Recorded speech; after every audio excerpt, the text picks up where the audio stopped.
Shalom, damai sejahtera, Tuhan Yesus Kristus menyertai kita orang semua.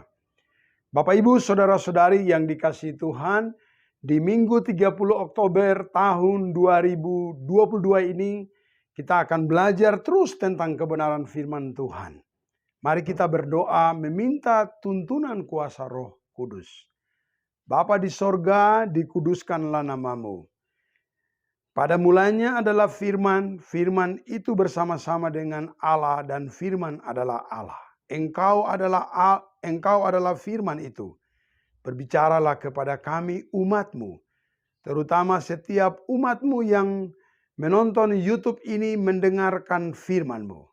Jamalah setiap kami, setiap orang yang mendengarkan firman-Mu, supaya kami menikmati kuasa-Mu. Karena kami percaya bahwa firman Allah adalah Engkau sendiri. Dalam nama Yesus, haleluya, amin. Bapak Ibu, saudara-saudari yang dikasihi Tuhan, Nuh mendapat kasih dan karunia dari Allah karena dia melakukan 3 hal. Dalam hidupnya ada 3 karakter yang merupakan karakter yang luar biasa. Yaitu dia hidup benar, dia hidup tidak bercela, dan dia hidup bergaul dengan Allah. Sehingga Allah memberikan dia kasih karunia di antara semua orang yang hidup di zamannya. Bapak Ibu Saudara-saudari, kasih karunia adalah pemberian yang di luar pemikiran kita. Yang tidak pernah kita pikirkan di hati, bahkan di pikiran kita. Bahkan tidak pernah kita menghayal atau merenungkan hal tersebut, kita mendapatkan hal itu. Dengar baik-baik. Allah mempunyai kasih dan itu dinikmati oleh semua orang. Tapi janjinya hanya kepada orang-orang pilihannya. Nuh menikmati kasih karunia Allah karena dia melakukan segala sesuatu yang menyenangkan hati Allah.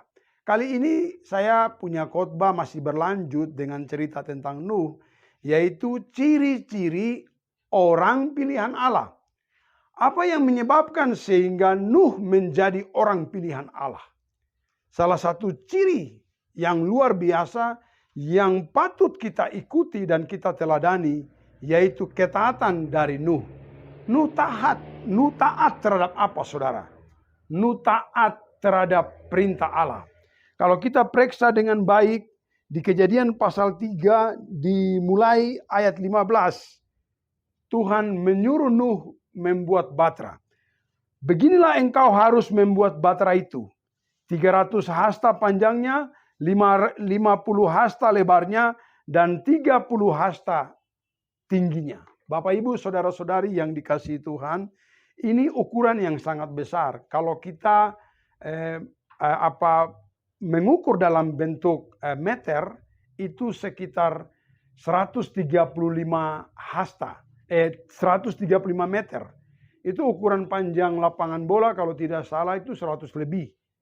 Itu masih pendek karena 135 meter.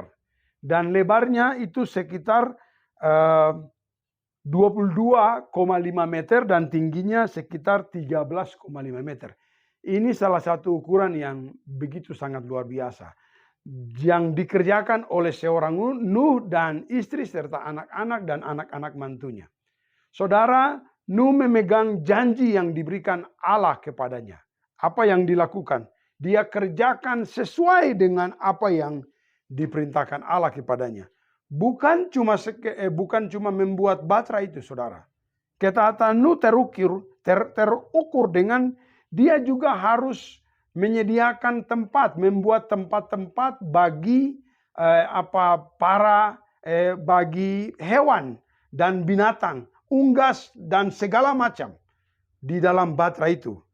Di ayat ke-18 berkata, tetapi dengan di ayat yang ke-19, dari segala jenis burung dan dari segala jenis hewan, dari segala jenis binatang melata di muka bumi, dari semuanya itu harus datang satu pasang kepadamu supaya terpelihara hidupnya. Artinya Nuh bukan hanya menyediakan tempat buat istrinya, anak-anak dan anak-anak mantunya, tetapi Nuh juga menyediakan tempat bagi pasangan hewan-hewan dan lain sebagainya, unggas dan lain sebagainya, seperti yang dikatakan dalam kebenaran firman Tuhan tadi. Bapak, Ibu, saudara-saudari, betapa taatnya Nuh kepada Tuhan. Dia menyediakan semuanya itu. Makanya saya tadi katakan bahwa salah satu ciri dari orang pilihan Allah adalah dia taat kepada apa yang diperintahkan Allah. Di ayat 22 menjelaskan bahwa lalu Nuh melakukan semuanya itu. Semua apa? Dia bikin Batra yang panjangnya 135 meter, lebarnya 22,5 meter, dan tingginya 13,5 meter. Apalagi dia taat kepada apa? Dia buat kamar-kamar daripada keluarganya, tapi juga dia buat kamar-kamar bagi semua binatang-binatang yang harus naik di atas Batra itu, pasangan-pasangan. Bapak, Ibu, saudara-saudari yang dikasihi Tuhan, betapa taatnya Nuh kepada Tuhan. Dan kalau kita merenungkan dengan baik keadaan pada waktu itu, saya sangat bisa mengatakan bahwa orang pada waktu itu akan mengatakan kepada Nuh bahwa Nuh itu gila. Kenapa dia gila? Karena dia melakukan sesuatu yang anormal. Buat kapal di atas gunung. Saudara yang dikasihi Tuhan. Posisi mereka di mana? Tidak ada laut pada waktu itu. Nuh bukan tinggal di daerah laut. Nuh tinggal di daerah gunung. Dan dia ketika buat kapal yang begitu besar, pasti mereka mengatakan kepada dia adalah anormal. Dia tidak normal. Dia gila, saudara. Bapak, Ibu, saudara-saudari yang dikasihi Tuhan. Karena ketaatan daripada Nuh, maka dia dikatakan anormal. Karena Nuh taat kepada Allah, maka dia dikatakan anormal. Dia dikatakan tidak normal. Dia melakukan segala sesuatu yang anormal. Yang manusia biasa itu normal. Kalau kita buat kapal, ya ukuran mungkin berapa meter saja. Tapi ini 135 meter, lebar 22,5 meter, dan tingginya 13 meter. Saudara-saudari yang dikasihi Tuhan, ini sangat begitu luar biasa besarnya. Oleh dan sebab itu, karena ketaatan daripada Nuh, dia menjadi orang pilihan Allah. Itulah ciri-ciri orang pilihan Allah. Bapak, Ibu, saudara-saudari, umat pilihan, orang percaya di zaman akhir ini. Marilah kita belajar dari Nuh untuk taat kepada perintah Allah. Walaupun ketika Anda taat kepada perintah Allah, maka Anda akan dikatakan orang anormal. Karena orang hari ini berpikir bagaimana dia mencari makan, bagaimana dia berpikir mencari jabatan, bagaimana dia berpikir memimpin, menjadi seorang pemimpin, dan bagaimana dia berpikir untuk mendapatkan segala sesuatu yang untuk memenuhi keinginannya, walaupun itu didapatkan dari hasil yang jahat. Kalau kita merenungkan keadaan Nuh dan keadaan hari ini, saya berpikir bahwa 11-12 tidak jauh berbeda. Kalau di zaman Nuh orang suka berbuat jahat, orang suka iri hati dan mementingkan diri. Di zaman-zaman hidup kita, orang suka iri hati dan mementingkan diri sendiri. Bapak, Ibu, saudara-saudari, ketika kita taat kepada firman Allah, maka kita akan mendapat kasih dan karunia Allah, dan kita akan menikmati apa yang Allah akan sediakan bagi kita. Tetapi kalau kita tidak taat, maka dunialah yang menjadi bagian hidup kita. Oleh dan sebab itu saya mulai mengerti bahwa kenapa Yesus mengatakan bahwa dunia membencinya. Kenapa? Karena Yesus datang, dia melakukan segala sesuatu yang diperintahkan Bapanya. Dan itu dia tunjukkan sampai di akhir apa yang dia lakukan. Yaitu dia harus mati di atas kayu salib. Dalam kebenaran dan kekudusan hidupnya, dia harus mati di atas kayu salib. Kenapa? Karena dia taat kepada Bapanya. Oleh dan sebab itu ketika dia ada di atas kayu salib, dia berkata begini, Bapa, ampunilah mereka, sebab mereka tidak tahu apa yang mereka perbuat. Dan setelah itu dia juga berkata bahwa sudah selesai. Artinya segala sesuatu yang diperintahkan Bapa kepada dia ketika dia ada di dunia, dia harus melakukannya sampai ke titik penghabisan. Titik terakhir dia harus taat. Bapak, Ibu, Saudara-saudari, umat Tuhan, orang percaya dimanapun, Tuhan kita Yesus Kristus telah menunjukkan ketaatan hidupnya sebagai manusia 100%. Dia menunjukkan ketaatan dirinya kepada perintah Bapa kepadanya. Oleh dan sebab itu di Kejadian di Yohanes pasal 14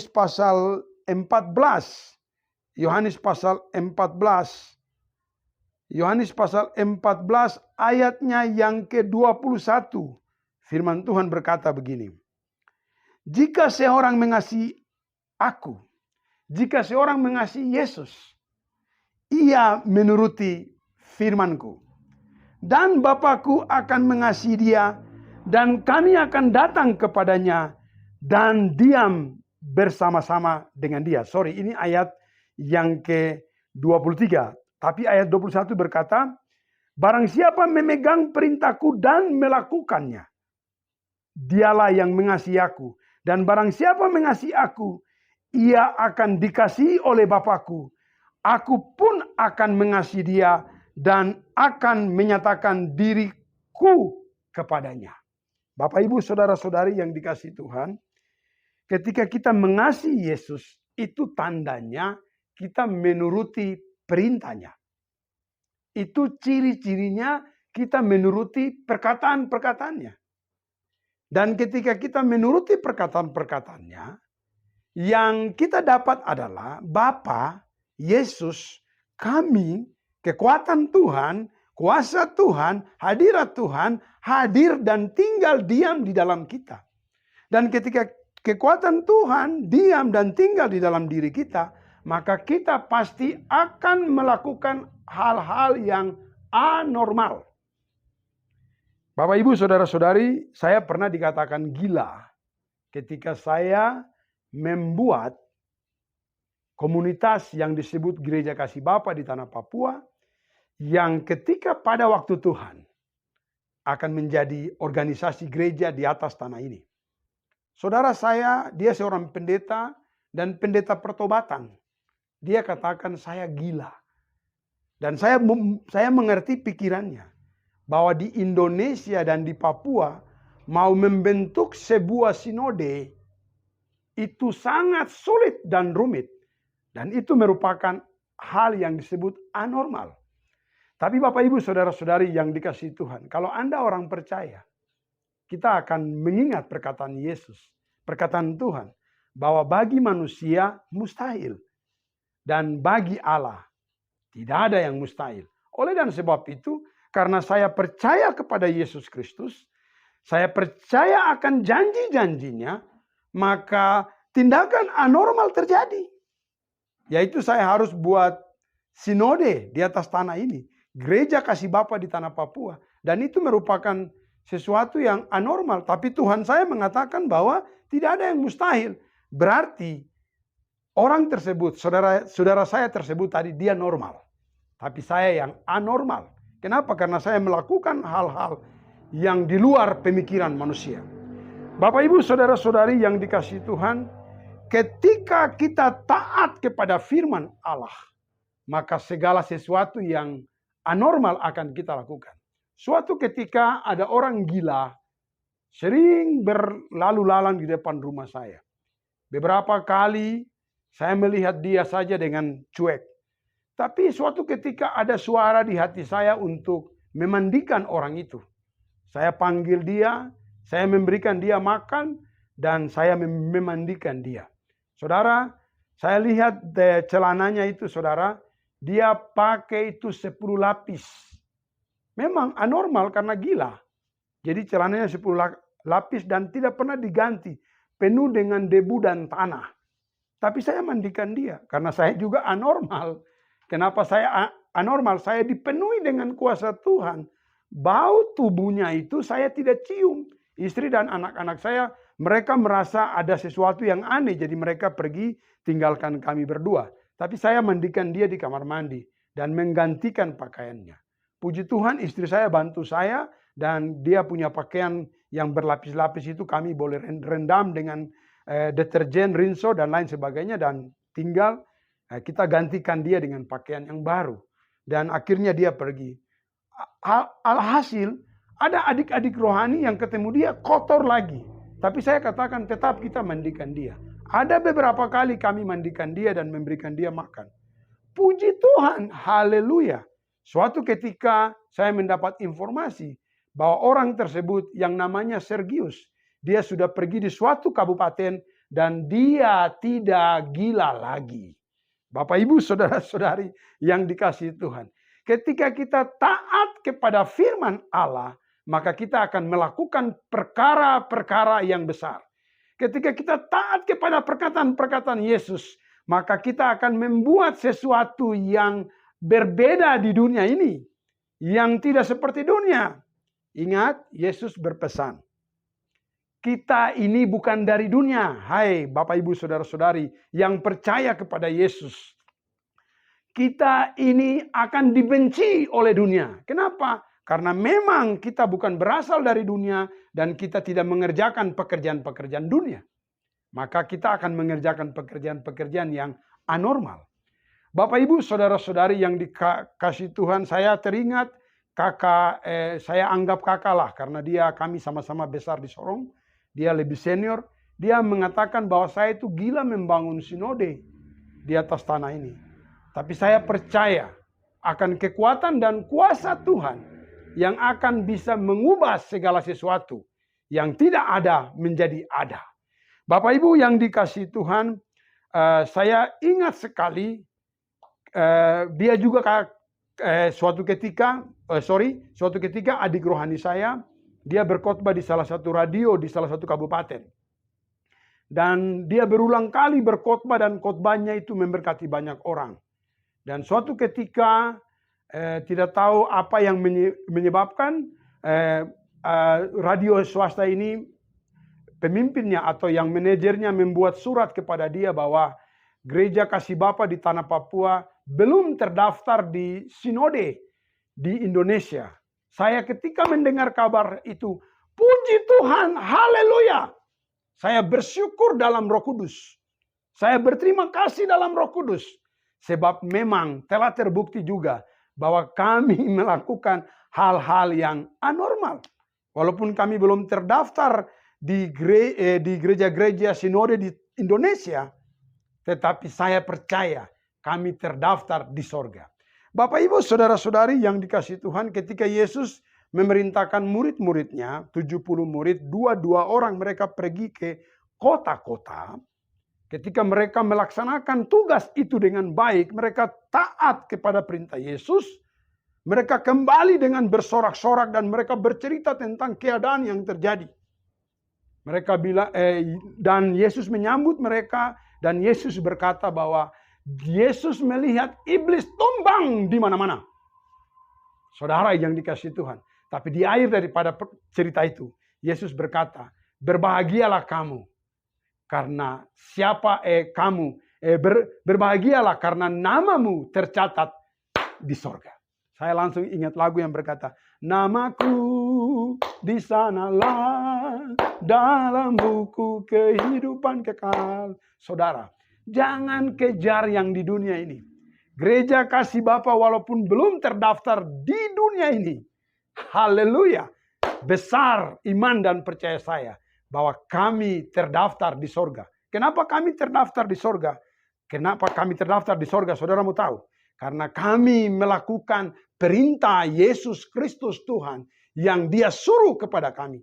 Dan kami terus berdoa dan meminta pewahyuan dan karunia-karunia supaya kami dapat melakukan segala sesuatu yang anormal, yang tidak ada menjadi ada. Oleh dan sebab itu Bapak Ibu Saudara-saudari yang dikasihi Tuhan, taatlah kepada perkataan Tuhan. Taatlah kepada firman Allah. Taatlah kepada perkataan-perkataan Yesus Kristus. Karena itu merupakan ciri khas orang percaya. Dia harus taat. Taat artinya begini. Tuhan bilang apa, kita lakukan itu. Tuhan mengatakan apa, kita lakukan itu. Persis seperti yang Tuhan katakan. Jangan pernah bolak-balik. Jangan pernah tawar-menawar dengan firman Tuhan. Apa yang Yesus katakan, ikutilah. Sebab ketika Anda ikuti, saudara, Anda akan melakukan segala sesuatu yang anormal. Tuhan Yesus memberkati Anda dimanapun Anda berada. Apapun yang Anda kerjakan, ketika Anda taat kepada firman Allah, maka mujizat Tuhan pasti akan terjadi. Ingat, mujizat yang sejati adalah mujizat ketika kita taat kepada firman Allah. Nuh mendapat mujizat. Istrinya selamat, anak-anaknya selamat, anak-anak mantunya selamat. Bahkan dia merupakan orang yang melakukan sesuatu yang anormal di dunia. Dan dia mencatat sejarah di bumi. Karena dia taat kepada firman Allah. Tuhan Yesus memberkati Anda dimanapun Anda berada. Damai sejahtera Tuhan Yesus Kristus menyertai kita orang semua. Amin.